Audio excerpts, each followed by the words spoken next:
नमस्कार, जनवार्तामध्ये आपल्या सर्वांचं स्वागत। सर्वप्रथम पाहूया ठळक बातम्या।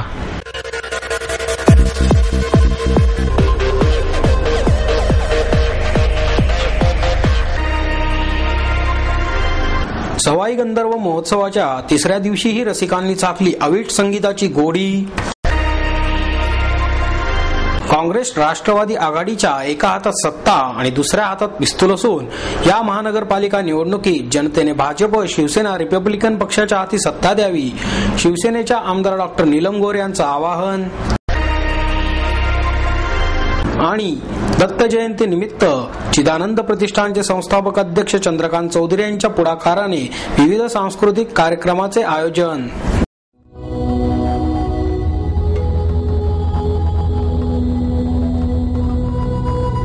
भृगु संहिता से जानिए आपके पिछले जन्म के बारे में, जानिए आपके इस जन्म के बारे में, जानिए आपके अगले जन्म के बारे में।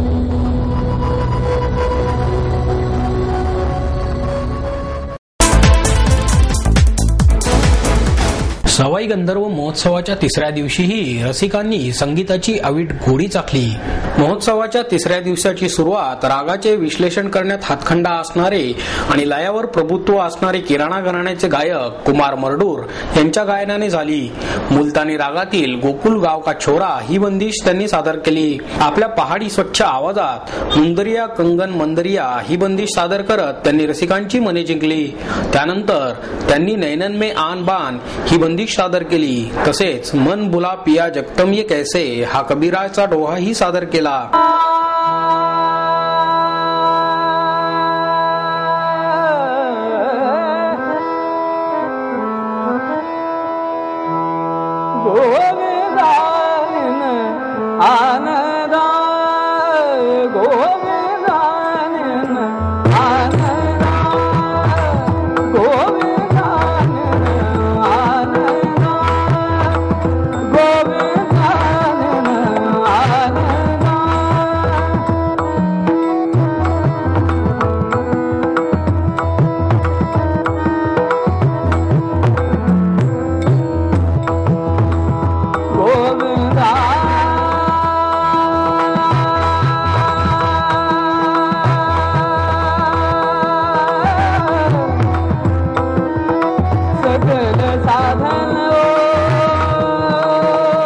पंडित रविशंकर यांचे शिष्य प्रसिद्ध सतारवादक कार्तिक शेषाद्री यांनी राग हंस कंकिणीने आपल्या सतारवादनाची सुरुवात करत रसिकांना आपल्या तालात घेतले। त्यांनी आलापजोड आणि छाबड अशा ध्रुपद गायकी चालीतील 11 भातावर सतारवादन करून रसिकांना मंत्रमुग्ध केले। तसेच त्यांनी राग शिवेंद्र मध्यम 3 ताल 1 ताल सादर केली। त्यांना तबल्यावर पंडित समशी आणि तंबोऱ्यावर राजश्री महाजनी यांनी साथ संगत केली।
वत्सलबाई भीमसेन जोशी पुरस्कार पंडित विजय सरदेसाई यांना पंडित सत्यशील देशपांडे यांच्या हस्ते प्रदान करण्यात आला.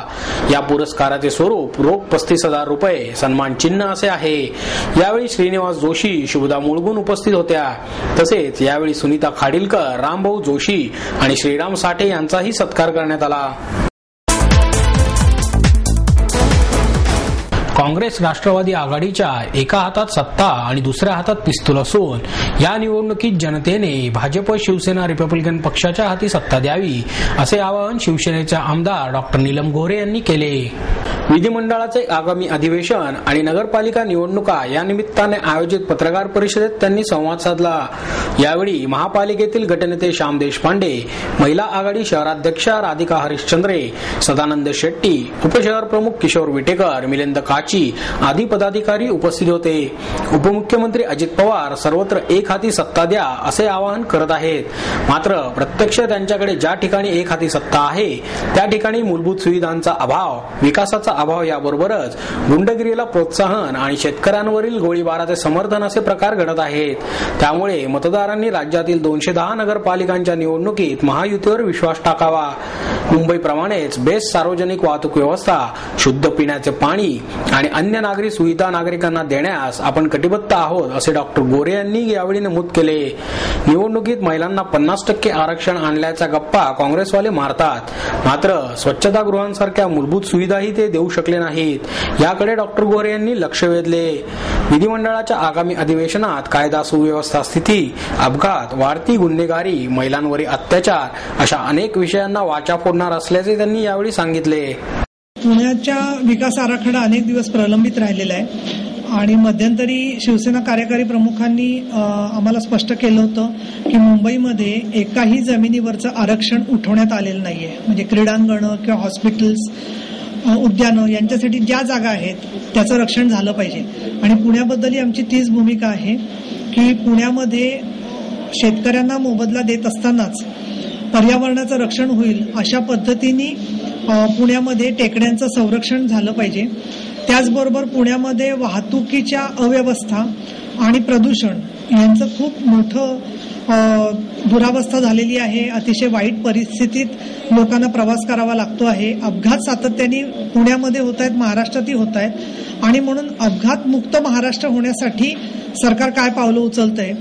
त्यासोबतच हे अधिवेशन महत्वाचं म्हणजे नागपूरमध्ये होत आहे. रोज शेतकऱ्यांच्या आत्महत्या होण्याच्या घटना घडत आहेत. शेतकऱ्यांची आंदोलनं ठिकठिकाणी आक्रमक होत आहेत. आणि विदर्भामध्ये जी कापूस दिंडी काढण्यात आली त्या कापूस दिंडीला शिवसेना प्रमुख बाळासाहेब ठाकरे यांनी आशीर्वाद दिले आहेत. आणि त्याच्यामुळे ऊस उत्पादकांच्या सोबत कापूस उत्पादक, धान उत्पादक यांना विदर्भामधल्या शेतकऱ्यांना न्याय देण्याची सकारात्मक घोषणा सरकारने केली पाहिजे. संत्री, मोसंबी सारखी सुद्धा जी विदर्भातली खास पिकं आहेत त्यांच्याकडेही विदर्भातले एवढे मंत्री असून काही त्यांचं लक्ष नाहीये.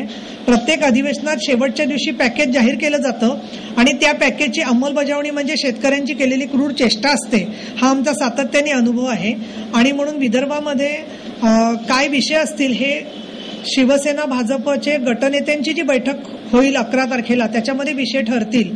परंतु पुणे शहराच्या विकासाच्या दृष्टिकोनातून पुण्यामध्ये होणाऱ्या चोऱ्या, कायदा सुव्यवस्थेचे प्रश्न आणि त्याचसोबत पाण्याचं प्रदूषण, नद्यांचं प्रदूषण मोठ्या प्रमाणात महाराष्ट्रभर झालेलं आहे.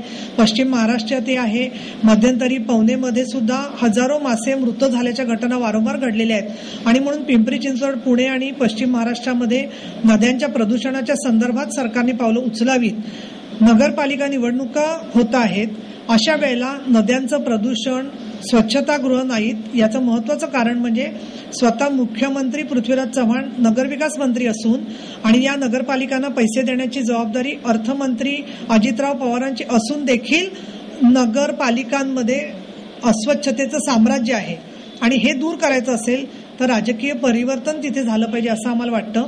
विधिमंडळाच्या होणाऱ्या अधिवेशनामध्ये आम्ही याचसोबत महानगरपालिकांच्या समोर जे प्रश्न आहेत आणि खास करून जिल्हा परिषदा, पंचायत समिती तर केंद्र सरकार स्वतःच म्हणतं आहे की जिल्हा परिषदाच बरखास्त करणार. म्हणजे एवढं भयंकर नाचक्की महाराष्ट्रामधल्या आणि गरीब जनतेची दुसरी कुठली नाहीये.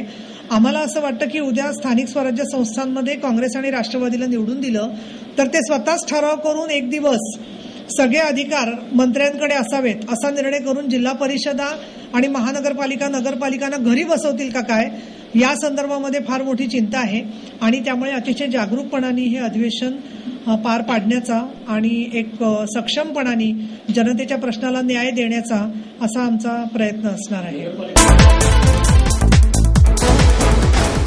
दत्त जयंतीनिमित्त चिदानंद प्रतिष्ठानचे संस्थापक अध्यक्ष चंद्रकांत चौधरी यांच्या पुढाकाराने विविध सांस्कृतिक कार्यक्रमांचे आयोजन करण्यात आले.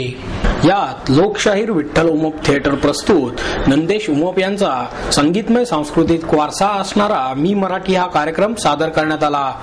महाराष्ट्राची परंपरा आणि संस्कृतीचे दर्शन घडवणाऱ्या या कार्यक्रमाला नागरिकांनी उत्स्फूर्त प्रतिसाद दिला. मराठमोळी गाणी, कोळी गीते, लावणी, भक्तिगीते तसेच शिवाजी महाराजांवरील आणि महाराष्ट्रावरील गीते सादर करण्यात आली. सर्व सणांची ओळखही यातूनच सादर करण्यात आली. यात दहीहंडी, रंगपंचमी, गणेशोत्सव, भोंडला, नवरात्र यांचा समावेश होता. मी शिवाजी राजे भोसले बोलतोय या चित्रपटातील पोवाडा नंदेश उमप यांनी सादर केला.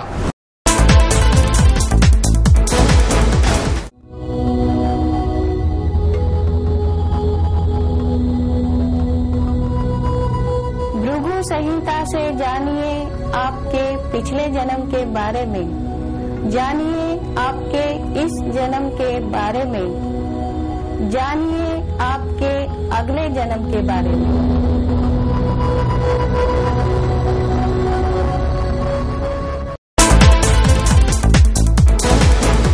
देशातील भ्रष्टाचाराला आळा घालण्यासाठी लोकपाल हे अंतिम उत्तर नसून ते केवळ एक बुजगावणे आहे अशी टीका निवृत्त पोलीस अधिकारी सुरेश खोपडे यांनी केली. सध्याची नोकरशाही ही क्रूर, सुस्त आणि विकास विरोधी असून वरिष्ठ नोकरशहा हे देशाच्या विकासाचे सर्वात प्रबळ शत्रू आहेत. भ्रष्टाचार हे देशाचे मुख्य दुखणे नसून ते केवळ लक्षण आहे. देशाला ग्रासणारा मूळ कर्करोग कालबाह्य प्रशासकीय यंत्रणा हा आहे.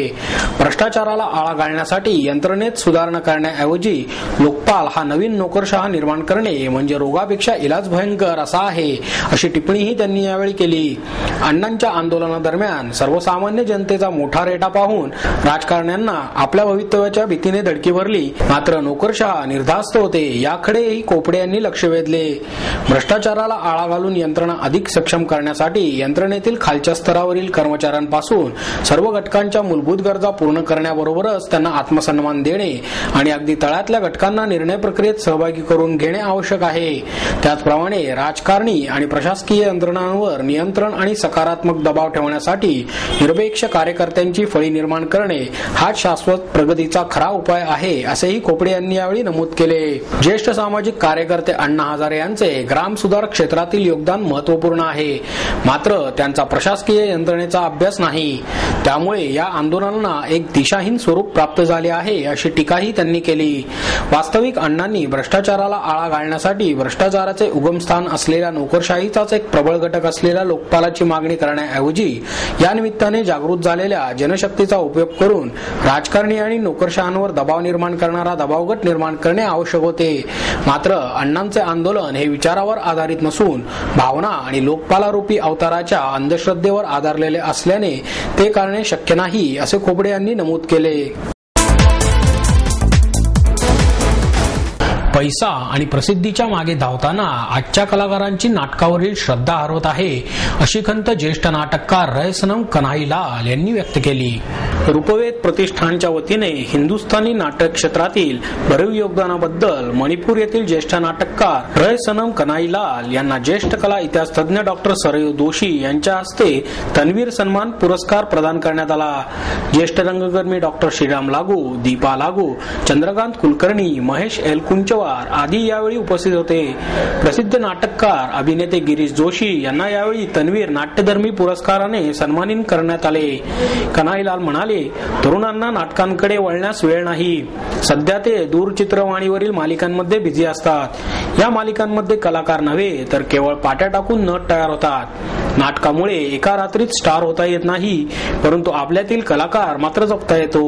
गिरीश जोशी म्हणाले, पुण्याने मला नाटकामध्ये काम करण्यासाठी प्रोत्साहन दिले आणि पुण्यामध्येच नाटकातील सर्वोत्कृष्ट सन्मान मिळत आहे ही माझ्यासाठी आनंदाची बाब आहे असेही त्यांनी सांगितले. शहरी आणि ग्रामीण भागात प्रसिद्ध असलेली भीमथडी जत्रा येत्या 14 ते 18 डिसेंबर दरम्यान भरणार आहे, अशी माहिती संयोजिका सुनंदा पवार यांनी पत्रकार परिषदेत दिली. यंदाचे भीमथडी जत्रेचे 6वे वर्ष असून ही जत्रा कृषी महाविद्यालयाच्या मैदानावर भरणार आहे.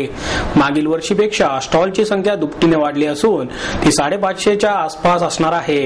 यासाठी राज्याच्या विविध भागातून आणि इतर राज्यातून येणाऱ्या बचत गटांच्या स्टॉलद्वारे विविध प्रकारची उत्पादने पुणेकरांना पाहता येणार आहेत. यावर्षी प्रथमच भीमथडी ब्रँडच्या वस्तू उत्पादनांची उपलब्धता असणार आहे.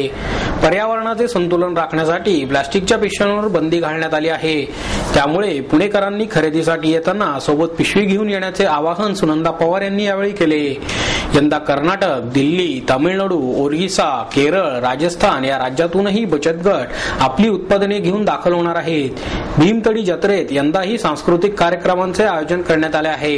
यामध्ये पारंपरिक स्वरूपाचे गजनृत्य, वाघ्या मुरळी, पोतराज, कुरमुड्या ज्योतिषी, बारूड पथनाट्य लावणी, नाटक, भावगीते आदींचा समावेश आहे. यावर्षी नागरिकांना सिंचननगर जवळील प्रवेशद्वारापासून प्रवेश देण्यात येणार असल्याचेही पवार यांनी यावेळी सांगितले.